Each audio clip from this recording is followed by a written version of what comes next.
صل على محمد وآل محمد. بالله من الشيطان الرجيم. بسم الله الرحمن الرحيم.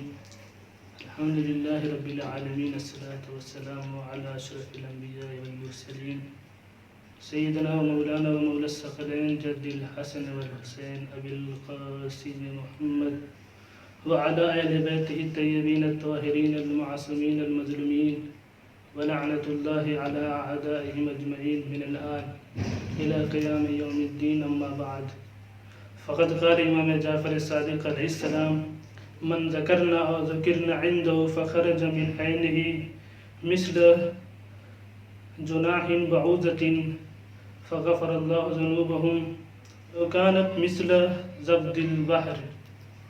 ناظرین کرام، السلام علیکم. امام جعفر صادق علیہ السلام ارشاد فرما رہے ہیں کہ جو شخص ہمارا ذکر کرے اور ہمارے ذکر پر گریہ کرے، ہماری مصیبتوں پر گریہ کرے، اگر اس کے گناہ کی آنکھ سے مچھر کے پر کے برابر اگر آنسو نکل آئے، امام جعفر صادق علیہ السلام ارشاد فرما رہے ہیں کہ اس کے گناہ بخش دیے جائیں گے. ناظرین کرام، وہ روایتیں جو امام حسین علیہ السلام کی مصیبت پر گریہ کرنے کے بارے میں وارد ہوئی ہیں، بہت سی روایتیں ہیں، مگر قابل غور بات یہ ہے کہ وہ روایتیں جو امام حسین علیہ السلام کی مصیبت پر گریہ کرنے کے بارے میں وارد ہوئی ہیں، ان پر کسی قسم کا شک نہیں کرنا چاہیے. کیوں؟ اس لیے کہ امام حسین علیہ السلام نے جو مصیبتیں اٹھائی ہیں، اصحاب کے لاشے کو دیکھا مگر امام حسین نے صبر کیا، علی اصغر کے گلے پہ تیر لگا مگر امام حسین علیہ السلام نے صبر کیا، عباس کا بازو کٹا مگر امام حسین علیہ السلام نے صبر کیا، علی اکبر کے کلیجے میں تیر لگا مگر امام حسین علیہ السلام نے صبر کیا. کون سا ایسا نبی ہے کہ جس نے اتنے سارے مصیبتیں اٹھائی ہیں؟ جب جناب یعقوب علیہ السلام اپنے بیٹے یوسف سے ملے اور ملنے کے بعد جناب یعقوب علیہ السلام نے کہا کہ اے بیٹا یوسف، جب تمہارے بھائیوں نے تم کو میرے پاس سے لے کر گئے تو انہوں نے تمہارے ساتھ کیا کیا؟ ایک مرتبہ جناب یوسف علیہ السلام دست ادب کو جوڑتے ہیں اور کہتے ہیں: بابا جان، میں اس سلسلے میں آپ سے کوئی گفتگو نہیں کرنا چاہتا. کیوں؟ اس لیے کہ جناب یوسف علیہ السلام جانتے تھے کہ مجھ پہ جو مصیبتیں پڑی ہیں اگر میرے بابا جان وہ سنیں گے تو وہ برداشت نہیں کر پائیں گے. مگر جناب یعقوب علیہ السلام کہتے ہیں کہ بیٹا یوسف، ارے کچھ تو بیان کرو کہ تمہارے بھائیوں نے تمہارے ساتھ کیا کیا ہے. بس ایک مرتبہ جناب یوسف علیہ السلام بیان کرتے ہیں کہ جب میرے بھائیوں نے مجھ کو یہاں سے لے کر گئے اور لے جانے کے بعد ایک کنویں کے پاس کھڑا کیا اور کھڑا کرنے کے بعد کہا کہ اے یوسف اپنا پیراہن اتارو. جیسے ہی میں نے یہ سنا، میں نے ایک مرتبہ دست ادب جوڑے اور کہا: ہے میرے بھائیوں، یہ مجھ پر کیا غضب کر رہے ہو؟ میرے پیراہن کیوں اتارنا چاہتے ہو؟